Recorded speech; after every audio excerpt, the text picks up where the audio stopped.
Well, obviously, everybody has taken note of what has happened with respect to the ruble in the last days and the pressures on it.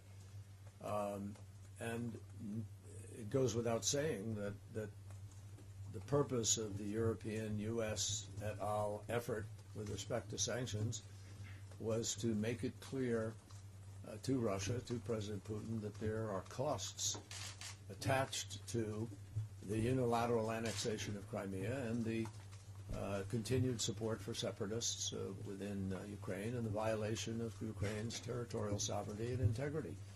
And the sanctions set out to do that. I don't think that what is happening is just related to the sanctions. I think it is much broader, more complicated than that. It has to do with other issues with respect to the Russian economy.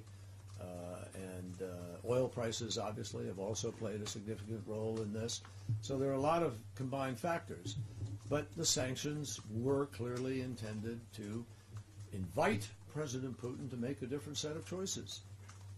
Now, these sanctions could have been lifted months ago. These sanctions could be lifted in a matter of weeks or days, depending on the choices that President Putin takes. And we have been crystal clear, when I say we, the European community and the United States and others joined together, have been crystal clear that their sole purpose here is to restore the international norm with respect to behavior between nations, with respect for borders and respect for sovereignty and respect for the rights of people to determine their future. Not at the barrel of gun, but through the ballot box. Let me say that Russia has made constructive moves in the last days.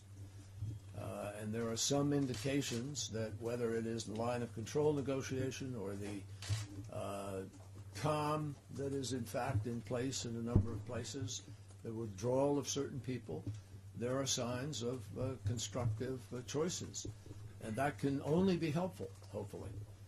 And our hope is that in the days ahead, we can get a clear, defined path by all parties where everybody understands what each is doing in living up to agreements and in moving to de-escalate this situation. That has always been our goal.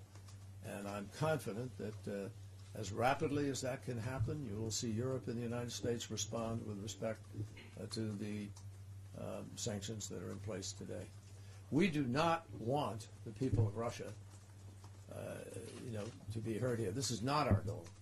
None of what we are doing is targeted specifically against the people. But yes, collaterally, of course, they are caught up in the choices that their government makes, and it does have an impact. We understand that, but that's not the goal or purpose.